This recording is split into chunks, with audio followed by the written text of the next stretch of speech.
we are starting a unit on probability in which you're going to be looking at how you can determine how many times something might occur, what's the probability of something happening, etc. If you guys go out into the business world and you work, like, let's say in some sort of marketing type of field or any type of field in which you deal with consumers and data and things like that, what your base is, what clientele you're talking about, you'll use this a lot. Like, what are the chances of, what are the people out there, how many times would they do this, etc. Okay, so this is a very realistic type of application. Okay, we're going to start with the first principle today, which is called the fundamental counting principle, and it basically is going to look at how to identify types of events. So you can have an event that's independent, or you can have an event that's dependent. And what that means is, what are the chances of something occurring, or what are my abilities of something occurring if I do something will affect the next outcome? That's independent. If it does not affect anything, if like something occurs and it does not affect the next selection, then it's independent. If something occurs and it affects what the next selection is, that's dependent. Okay, so we're going to look at how to distinguish between those two, and then how to calculate the totals. Okay, so we have three definitions we're going to focus on today. The first one is going to be the word outcome. We'll be using that word a lot, and that is just the result of a single event or trial. And we'll talk about what trial is in just a second. So, if I flip a coin, okay, the outcome is going to either be heads or tail, right? If I flip a coin, that is a trial. That is a single, one flip is a trial, okay? Sample space is going to be the set of all possible outcomes.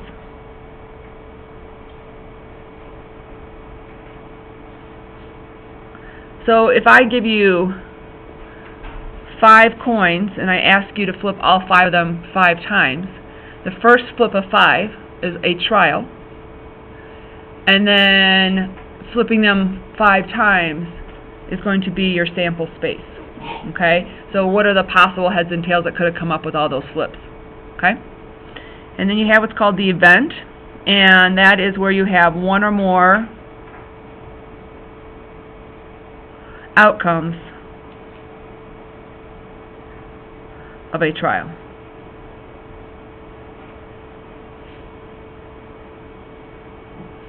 Okay, so you could have one flip and it can create multiple outcomes, right? So I could have one flip of those 5, and it could be head, tail, tail, head, tail, or it could be head, head, head, head, head, right? Okay, so that's all the outcomes of the trial. Alright, then we have this thing called independent events, and that just basically means one selection does not affect another selection.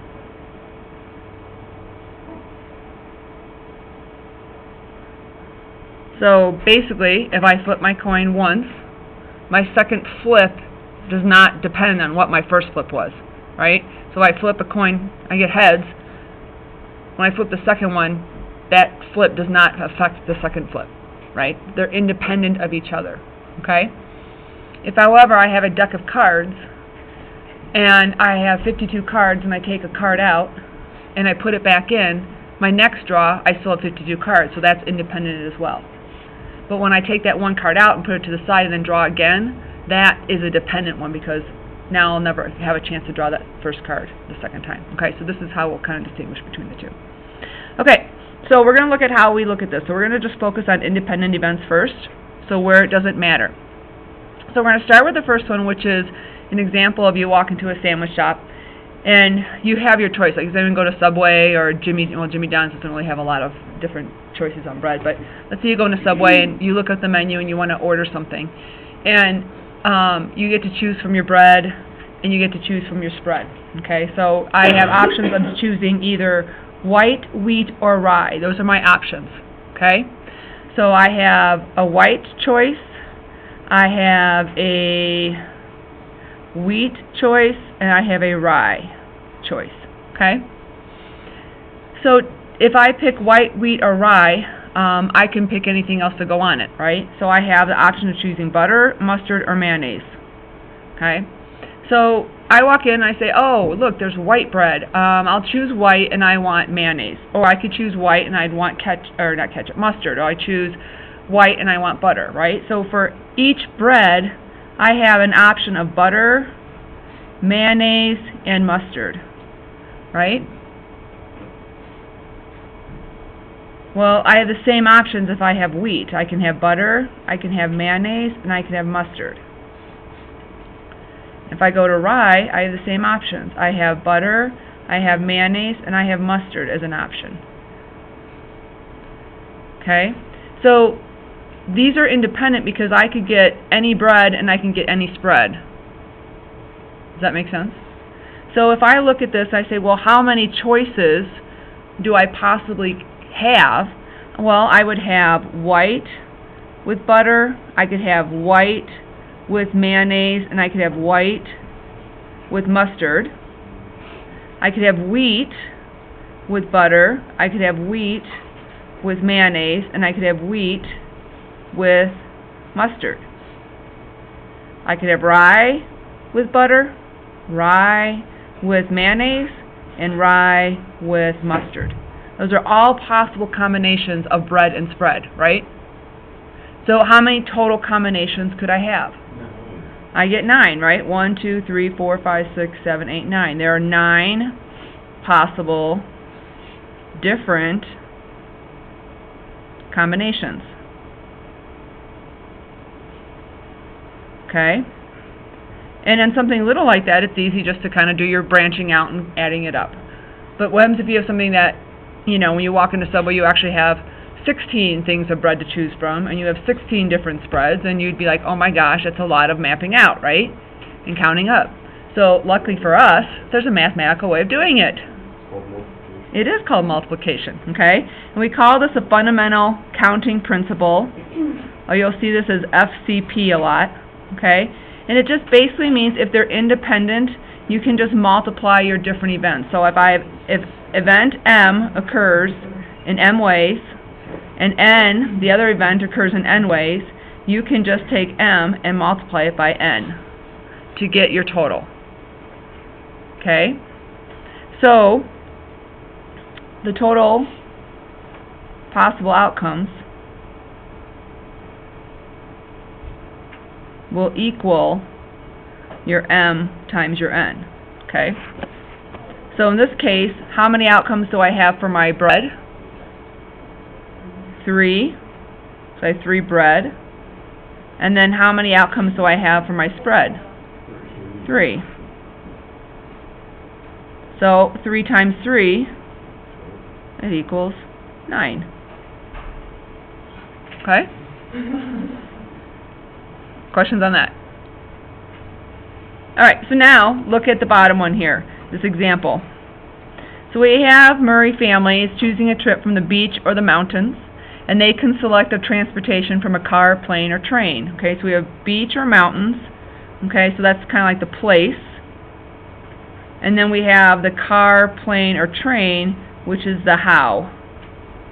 Okay, how do I get there? So I have 2 events, place, and I have how I'm going to get there. Does it state that there is any relationship between how I get there versus where I want to go? No, they're not. There's no relationship, so therefore they're independent. It doesn't say, if I go to the beach, I have to take a car. No, it does not say that. So they're completely independent, okay? So therefore, I have 2 events. My first event is beach. How many times does that occur? I have 2 choices. So I have 2 for the place. And then I have how, and how many of those do I have? 3. So how many different combinations do I have? I have 6. Okay, so basically I could go to the beach by car, beach by plane, beach by train, or I could go to the mountains by car, mountains by plane, mountains by train. Okay? Make sense? Okay. So that's a simple example, and so of course nothing is always as simple as that, right? What happens if we have more than just 2 events? Let's say I have 3, 4, 5. Okay, so the principle is still going to hold true. You're just going to multiply them all together. Okay, this is something that's very realistic. How many of you guys have a cell phone that has a passcode on it? Okay, how many of you guys have a cell phone that was just 4 digits? How many of you guys have 6? Okay, if you have 4, you have quite a bit of options. Like, let's say you found someone's phone, and you're like, oh, I'm trying to break into their phone, right? And you're like, how many different combinations would it take me before I maybe found the number? Versus if I had 6, it's a heck of a lot more, and that's why they went to 6, because it's definitely a bigger number. So let's see how much difference it is. So it says how many cell phone, you have entering a 4-digit code, okay? How many codes are possible? So I have a 4-digit code, okay? So how many options do I have when doing my first number? I have 10, right? You can do 0 through 9, right? So I have 0 through 9. So I have 10 possible options for my first digit. Okay? It doesn't say anything about repeats, like I can't have any repetitive numbers. If it did, then you wouldn't have 10 your second number. So you can have how many choices your second number? 10. Okay? Right. And so for each number you have 10 possible options. Right? So you have 0 through 9 for each. So this really becomes 10 times 10 times 10 times 10, or you can say 10 to the 4th, whatever's best for you. And so when I plug that into a calculator, what do I get? You get 10,000. Okay? So those that have 6 digits, it would really be for 6 digits, you would have then 10 to the 6th. And what does that equal? How much? 1 million. Okay, so you can see you would be doing this a lot, trying to find out your digit, versus this would be even more, right? Okay? So questions on that? What happens if you couldn't have repetitive numbers? How does that change? Let's say you can't repeat a number. You take one number out as your time. Yeah, so if I have no repeats. So the first one would be 10, the second would be 9, 8, 7, Yep. so on and so forth. Like that. So if I had no repeats, then it would just go down by. Okay? Which we'll see in just a sec. Any questions on independent? All right, flip. Is that our homework? Are we done? No. Is the lesson over? No. All right, so what I just showed you guys, if we have 4 digits and you can't have no repetitive numbers, no repeats, all right, then the first one would be 0 through 9, which is 10. Then whatever number you used, you're going to have 1 less, so that would be 8, or 9, and then you'd have 1 less, which would be 8, and your 1 less would be 7, etc. This is what we call dependent. Okay, where the outcome of one does affect the outcome of the other. So a dependent event is the outcome of one event of one affects the outcome of the other. What's that? Yeah, 10-9. Affects the outcome of another. Okay? So this is that situation. So basically whatever I pull out of here I can't use for the next one. So that changes then how I do that. Okay? And so we use the example of the cell phones. There's another choice here. So when you guys, if you had a choice in the order in which your classes were given, what choice you choose for your first class is going to affect then the choice you choose for your second class. Like you won't take math twice. I mean you could, but who wants to, right? So here's an example. So we have someone who wants to take 6 different classes next year, okay? And you want to assume that each class can be offered each period. So you have the choice. So when I go to choose my first period, how many classes do I get to choose from? 6, right? So when I go to my second period, how many classes now do I get to choose from? 5. So now I've done my first 2 classes, so now how many classes do I have left to choose from? 4. So are you seeing how this works? Okay, and it just incrementally goes down by 1. Okay? This situation here is what we call dependent, and it's actually called factorial. And how we could write this is whatever my first option is, however many choices I have on the first time, okay, I could actually just take that number and then do an exclamation mark, and we call that 6 factorial. This is 6 factorial. Okay? And so that's like 6 times 5 times 4 times 3 times 2 times 1. So this is how this would look. Okay, mathematically trying to figure it out. Well, that's all great. 6 numbers on a calculator isn't that bad, right? But let's say it was 100. Do you really want to go in your calculator 100 times 99 times 98 times 97 times 96? No? Yeah. Well, guess what? Your calculator has a button on it. Okay? So, if you have a calculator, get it out. If you don't, I have a couple here you can borrow.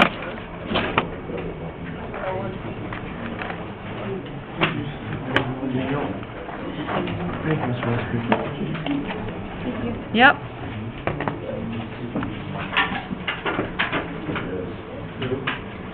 Each calculator is different, and so I'm going to go through each calculator you guys have as best I can. Okay? If you have a... Casey, can I actually borrow yours real quick? Okay. If you have a non-graphing calculator, okay, you're going to try and find on your on your keyboard here where you have a variable with an exclamation part or just an exclamation, okay? And what you would do if you have that type of calculator is you're going to hit the number and then you're going to do the second and then that key. Okay? So does everyone see that right there? It's like a variable with an exclamation on yours. Okay? So if you have that, try that. Okay, I'll give you this in just a second. I got to show you on this one. If you have a non-graphing calculator or a calculator that does not have that digit on there, look to see if you have a button that says PRB. Does anyone have one that says PRB? You do. Can I use yours real quick then?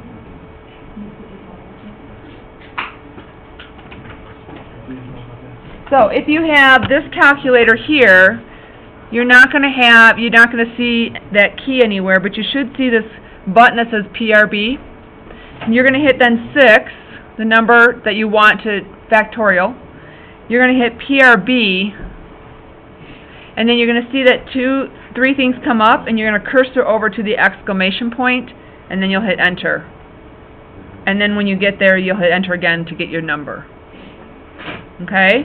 So you hit the number, hit PRB, cursor over to the exclamation point, whoops, hit enter.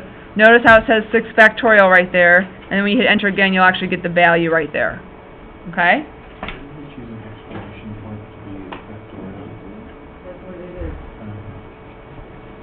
Alright, if you have a graphing calculator, yes? Okay, if you have a graphing calculator, this one's a little bit different. Okay? You're going to type in 6, so type in the number that you want to factorial. Okay? Then you're going to notice you have a button here called Math. Hit that button. Okay? Then you're going to notice there's PRB over here, so you cursor over to that. And then now, so notice how there's an exclamation point there, so you cursor down to the 4. Or you just press 4, true, which I'll do on here because this one's being silly. And then you just hit enter. Okay? So again, if you have a graphing calculator, you're going to hit the number, you do math, you do PRB, and then you're going to do 4 for the exclamation. It should pop up, hit enter. Okay? So is everyone able to calculate factorial on their calculator? Want to use it? Okay, so when you have a dependent case, okay, realize that you can't repeat, okay? So your numbers decrease by 1 each time. And so you use the highest number that you can start with, followed by the exclamation point, which is factorial, and then you can plug that into your calculator. Okay? Does that make sense? Alright, so we've learned about independent and dependent. We have 6 different problems here that you want to go through and decide if it's independent or dependent. We'll do the first 2 together, and then I have you guys work 3 through 6. So number 1. In the above example, how many different schedules could you have if you had an 8-period day? So is this independent or dependent? It is dependent. Okay? And therefore, you could rewrite this as what? What factorial? How many, what's my starting point? 8. So you could do 8 factorial. Okay? So you could plug that into your calculator and get a value. Okay? What do you get? 40,300? 40,320. That's as many different combinations you could have trying to select your schedule for the next year. There's a lot of different ways you could schedule your schedule. By the way, you guys, y'all, when you go to college, you're all going to want the 1 o'clock in the afternoon class because no one likes getting up in the morning and no one likes late classes. Those are the ones that go fast. So you want to make sure you find the class you really like the most and get that one right away. Just saying. Otherwise you're going to be like the person that has all 8 o'clock classes or like 7 o'clock at night classes, which is horrible. Yeah. Alright. So let's look at this one. How many 2-letter pairs of vowel and 1 consonant can you make from the English alphabet? Okay. So how many vowels are there? A, E, I, O, U? That's 5. So vowels there are 5. Okay, A, E, I, O, U. And then consonants, what? Y is considered a consonant. Alright, so how many consonants are there? 21. Okay? So, I have my first, it doesn't matter if I do a vowel first or a consonant first, but whatever one I do first, then the other one's going to be opposites. Like if I do vowel first, it means the second one's consonant. If I do consonant first, then the second one's a vowel, right? So they're not dependent on each other, right? So therefore, let's just do vowel, consonant. So how many options do I have for my vowel? How many choices do I have for my vowels? I have 5. How many choices do I have for my consonants? 21. So I could do 5 times 21. Okay? Yeah, so just do 5 times 21. What does that equal? What? 105. Okay? If I switch it, let's say I do consonants first, that means the second one has to be a vowel. So it shouldn't change it because I'd have 21 then times 5. And that should still equal 105. So you have 105 different ways that you could do a vowel-consonant combination. Yes?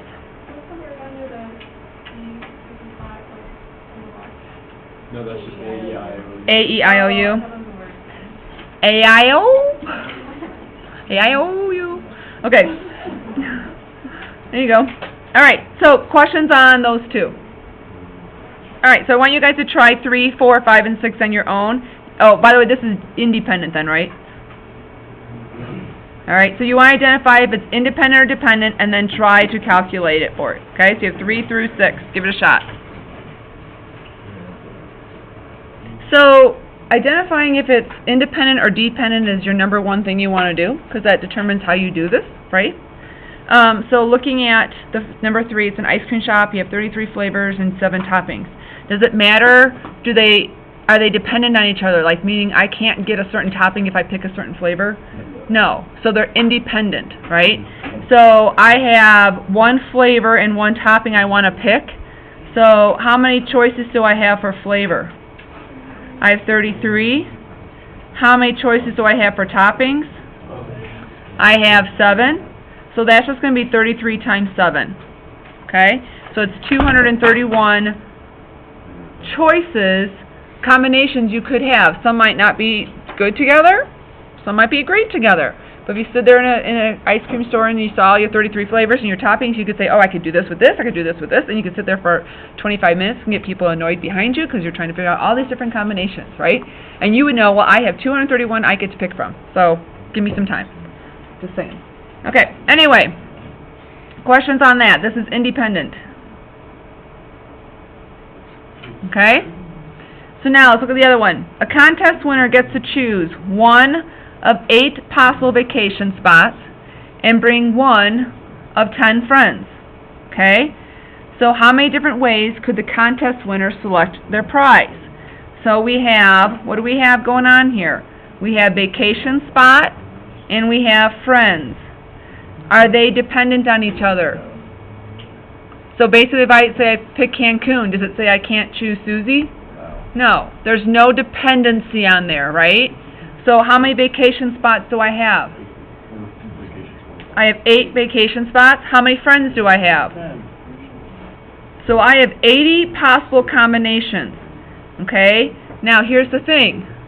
You might not want to take Susie to Cancun because she gets sunburned easily or gets sun poisoning. So we're not doing that combination. That's a bad combination. Alright?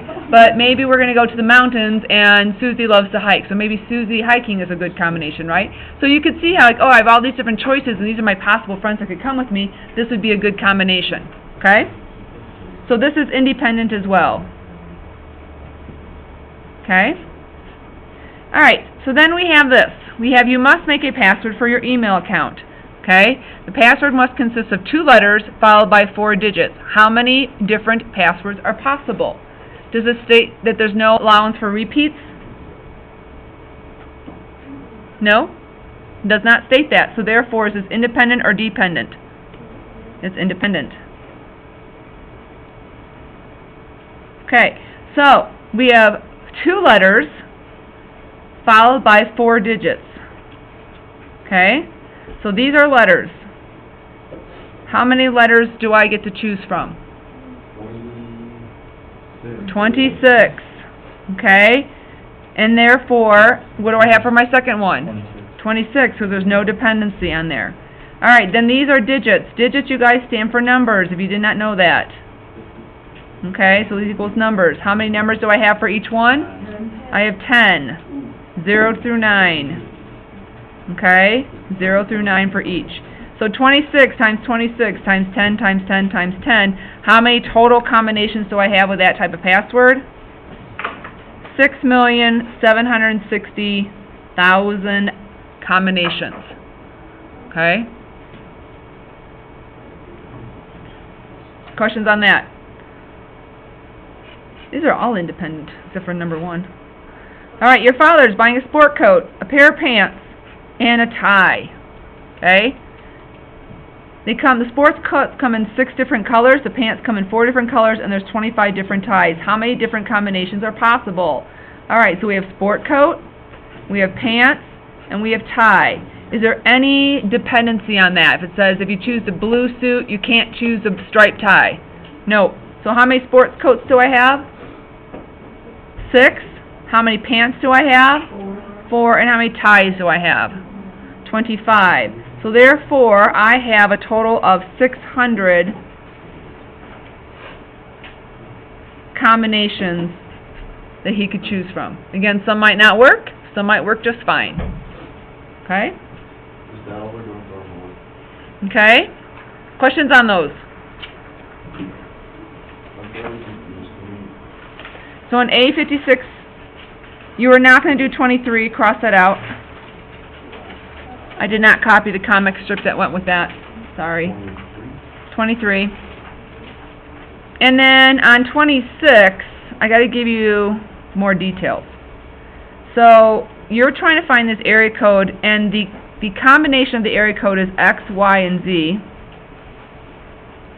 And X has values 0 through 9 possible. Y has values 0 or 1, and Z has values 2 through 9. Okay? So you need that for 26. 45, 46, 47 is flashback to like January where we had to do the vertex form. So this is review. We're trying to get you guys refreshed into that so come your final it's not all brand new. Okay? So that's what you're going to be working on for the next 15 minutes. And then we're going to stop and do an activity. Alright?